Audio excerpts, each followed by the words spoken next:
നമ്മൾ ഇനി പോകുന്നത് കൊച്ചി കോർപ്പറേഷനിലേക്കാണ്. ഇക്കുറി തീ പാറുന്ന പൊടി പാറുന്ന പോരാട്ടമായിരിക്കും എന്നുള്ളത് ഉറപ്പാണ്. UDF-നും LDF-നും BJP-ക്കും പുറമെ 2020 ഉണ്ട് മത്സര രംഗത്ത്. കോടതി നിർദ്ദേശപ്രകാരം സംവരണ മണ്ഡലങ്ങൾ ഇന്ന് പുനർനിശ്ചയിച്ചു. അതോടെ മുന്നണികൾ സ്ഥാനാർത്ഥി നിർണയത്തിലേക്ക് ഔദ്യോഗികമായി കടക്കുകയാണ്. അർജുൻ മട്ടന്നൂർ നമുക്കൊപ്പം. Good evening Arjun Mattannur. കൊച്ചിയിലെ കാര്യം ഇക്കുറി പ്രവചനാതീതമാകുമോ? എങ്ങനെയാണ് മത്സരം?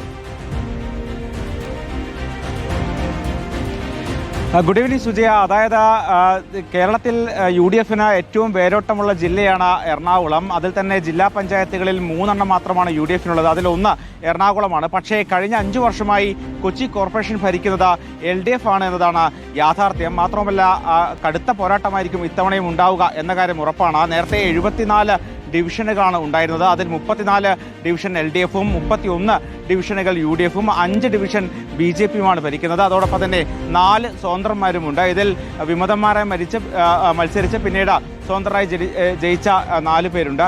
ഇവരുടെയൊക്കെ സഹായത്തോടു കൂടിയാണ് ഇപ്പോൾ കൊച്ചി ഭരിക്കുന്നത്. എന്തായാലും ഇത്തവണ കൊച്ചി തിരിച്ചുപിടിക്കുക എന്ന ലക്ഷ്യത്തോടു കൂടിയാണ് പ്രതിപക്ഷ നേതാവിന്റെ നേതൃത്വത്തിൽ തന്നെ UDF ഇറങ്ങിയിരിക്കുന്നത്. സ്ഥാനാർത്ഥി പ്രഖ്യാപനം കഴിഞ്ഞ ദിവസം തന്നെ ഉണ്ടാകേണ്ടതായിരുന്നു. പക്ഷേ ഹൈക്കോടതിയുടെ ഒരു ഇടപെടലുണ്ടായി. അതായത് ദേവൻകുളങ്ങര എന്ന് പറയുന്ന ഡിവിഷൻ, ആ ഡിവിഷനിലെ സംവരണവുമായി ബന്ധപ്പെട്ട് നൽകിയ ഹർജിയിൽ എല്ലാ സംവരണവും മാറ്റി നിശ്ചയിക്കാൻ വേണ്ടി ഹൈക്കോടതി ഉത്തരവിടുകയായിരുന്നു. ഇതിന്റെ അടിസ്ഥാനത്തിലാണ് ഇന്ന് വീണ്ടും നറുക്കെടുപ്പ് നടന്നത്. എന്തായാലും ഇനി അടുത്ത ദിവസം തന്നെ UDF-ന്റെ സ്ഥാനാർത്ഥി പ്രഖ്യാപനം ഉണ്ടാകുമെന്ന കാര്യം ഉറപ്പാണ്.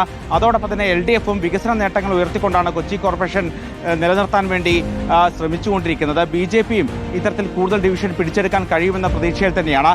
അതോടൊപ്പം തന്നെ കഴിഞ്ഞ തിരഞ്ഞെടുപ്പിൽ ഏറ്റവും വലിയ തിരിച്ചടിയായത് UDF-ന് തിരിച്ചടിയായത് നിബിൻ ചെറിയാന്റെ പാർട്ടിയുടെ സാന്നിധ്യമായിരുന്നു. പല ഡിവിഷനുകളിലും വലിയ വോട്ട് V4 കൊച്ചി എന്ന് പറയുന്ന പാർട്ടി പിടിക്കുകയും അത്തരത്തിൽ പല ഡിവിഷനുകളും UDF-ന് നഷ്ടപ്പെടുന്ന സാഹചര്യം ഉണ്ടായിരുന്നു.